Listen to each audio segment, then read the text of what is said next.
السلام علیکم دوستو، میں ہوں حمزہ احمد صدیقی اور آپ دیکھ رہے ہیں وصل یار۔ تو دوستو، آج ہم بات کرنے والے ہیں کہ کیسے صرف 2000 سالوں میں اسرائیل ایک طاقتور ملک بنا، جبکہ ایک وقت تھا کہ یہودیوں کو جہنم سے زیادہ برے حال میں رکھا جا رہا تھا اور ہٹلر اور اس کی آرمی یہودیوں کو چن چن کر گیس چیمبروں میں مار رہی تھی۔ یہ وہ وقت تھا کہ جب یہودیوں کا کوئی پرسان حال نہ تھا، تو کیسے یہودی آج اتنے کم وقت میں دنیا کا سب سے طاقتور ملک بنا بیٹھے؟ تو یہ سب معلوم کرنے کے لیے ہمیں جانا پڑے گا کئی سال پیچھے کی تاریخ پر۔ تو جاننے کے لیے بنے رہیں وصل یار سے۔ آج اسرائیل دنیا کے تمام ملکوں میں ایڈوانس ملک ہے، جہاں 73.9 یہودی رہتے ہیں، لیکن ان کا اور خود یہودیوں کا دنیا کے نقشے پر بنے رہنا ایک بہت بڑی بات ہے، کیونکہ حضرت ابراہیم علیہ السلام، جن کو یہودی، عیسائی اور مسلم تینوں ہی مذہب اللہ کا نبی مانتے ہیں، ان کے پرپوتے جورڈان نے یہودیوں کے قبیلے کی بنیاد رکھی تھی، لیکن آنے والے وقت میں ان کے ساتھ جو ہونے والا تھا اس کی خبر کسی کو نہیں تھی، اور اسی لیے اسرائیل جس یروشلم کو اپنا کیپٹل کلیم کرتا ہے، وہاں کئی بادشاہوں کے راج کے بعد 931 BC میں حضرت سلیمان علیہ السلام کے گزرنے کے بعد ایک سول وار ہوئی، جس کی وجہ سے یہودیوں کا کنگڈم دو حصوں میں تقسیم ہو گیا، جس کے نارتھ کنگڈم کو اسرائیل اور دوسری طرف بٹے کنگڈم کو جوڈا کا نام دیا گیا۔ لیکن لڑائی یہاں پر ختم نہیں ہوئی، اور کچھ وقت بعد ہی وہاں ایسی لڑائی ہوئی کہ جس سے اسرائیل پوری طرح تباہ ہو گیا، اور جوڈا کا راج بھی زیادہ نہیں چل سکا، کیونکہ بابل کے حکومت نے وہاں قبضہ کر کے یہودیوں کے معبد کو یہودیوں کے ہاتھوں سے ہی توڑوا دیا۔ یہ وہی ٹیمپل تھا جس کو حضرت سلیمان علیہ السلام نے بنایا تھا، اور اس کے بعد ایسی کئی امپائر اسرائیل آتے گئے، لیکن اصل مصیبت جب شروع ہوئی جب رومن امپائر یروشلم پہنچے، اور 63 BC میں رومن جنرل پومپے نے یروشلم پہنچتے ہی وہاں قبضہ کر لیا۔ اس نے لوکل کنگ کے ذریعے یہودیوں پر راج کرنا شروع کر دیا، لیکن جنرل پومپے نے کسی طرح کی مذہبی روک ٹوک نہیں لگائی تھی، جس کی وجہ سے لوگوں کو اس سے کوئی پریشانی نہیں تھی۔ پر کچھ ہی سمے بعد جنرل پومپے نے یہودیوں سے ٹیکس لینا شروع کر دیا، جس کی وجہ سے یہودی اس کے خلاف ہو گئے، اور یہودیوں کی طرف سے ایک بغاوت کی لہر دوڑ پڑی، اور اس بغاوت کا بدلہ روم نے اپریل 70 CE میں لیا۔ اس طرح کہ جب یہودیوں کا مذہبی تہوار پاس آور چل رہا تھا، تو روم نے بڑی چالاکی سے سب سے پہلے شہر میں کھانے پینے کی سپلائی کو روکا، اور لوگوں کو بھوک سے بلک بلک کر تڑپایا، اور ان لوگوں کو مار پیٹ کر سلیب پر چڑھا دیا۔ اتنا ہی نہیں، بلکہ رومن نے وہاں کے سیکنڈ ٹیمپل کو بھی برباد کر دیا، اور اس ٹیمپل کی ایک ہی دیوار بچی جس کو آج دنیا دیوار گریہ کے نام سے یاد کرتی ہے۔ پر جہاں رومن نے اپنی اس جیت کو ٹیمپل آف آرک کہلا کر جشن منایا، وہیں دوسری طرف یہودی اپنے ہی ملک کو چھوڑ کر اور اپنی جان بچا کر یورپ اور نارتھ افریقہ میں جا کر رہنے لگے۔ لیکن یہ سفر یہودیوں کے لیے آسان نہ تھا، کیونکہ ان کو اس بات کی خبر نہیں تھی کہ ان علاقوں میں ان کا انتظار وہ جلاد کر رہا ہے کہ جس کے آگے رومن کا ظلم بھی کچھ نہیں۔ جی ہاں دوستو، جیسے کہ آپ جانتے ہیں، ان کا وہاں انتظار ہٹلر اور اس کی آرمی کر رہی تھی۔ تو دوستو، ابھی تک آپ جان چکے کہ یہودیوں کے ملک چھوڑنے کی وجہ رومن امپائر تھا، اور وہ مختلف ملکوں میں رہنے لگے کافی وقت کے لیے۔ لیکن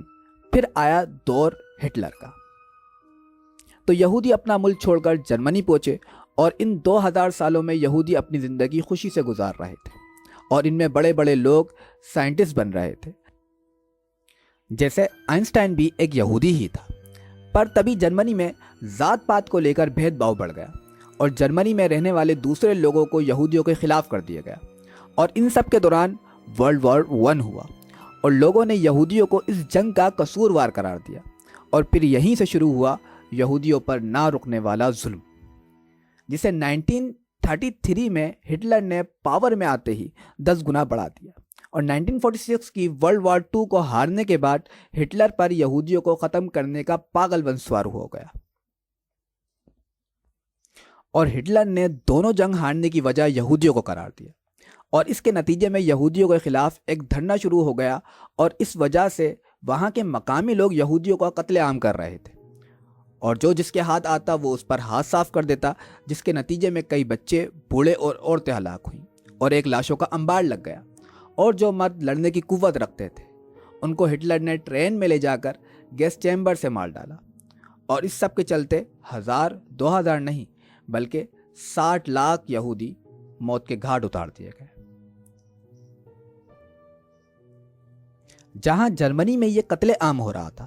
ادھر دوسری طرف ورلڈ وار 1 کے بعد برٹش اسرائیل کو رول کر رہے تھے، اور اب اس کا نام فلسطین دے دیا گیا تھا، اور اب وہ ایک برٹش کالونی بن گئی تھی۔ یہ یاد رکھیں کہ برٹش گورنمنٹ سے پہلے یہاں راج ہو گیا تھا سلطنت عثمانی کا، یعنی سلطنت عثمانی 1516 سے لے کر 1970 تک کئی علاقوں میں حکمرانی کر چکی تھی۔ جب یہ سلطنت اپنی عروج پر تھی، اس وقت برٹش حکومت یہودیوں کے لیے ایک نئی کرن لے کر یروشلم آئی، اور ان کا کہنا تھا اگر وہ سلطنت عثمانی سے جیت جاتے ہیں تو وہ یہودیوں کے لیے فلسطین میں ایک ملک دلوا دیں گے، اور یہودیوں کے دلوں میں یہ سن کر اپنا ملک حاصل کرنے کا جذبہ پیدا ہو گیا۔ لیکن برٹش نے اپنا وعدہ پورا نہیں کیا، اور یہودیوں کی یہ آس بھی ختم ہو گئی۔ لیکن ورلڈ وار 2 کے ختم ہونے کے بعد UN اور دوسرے ملکوں کی سمپتی یہودیوں کے لیے بڑھنے لگی،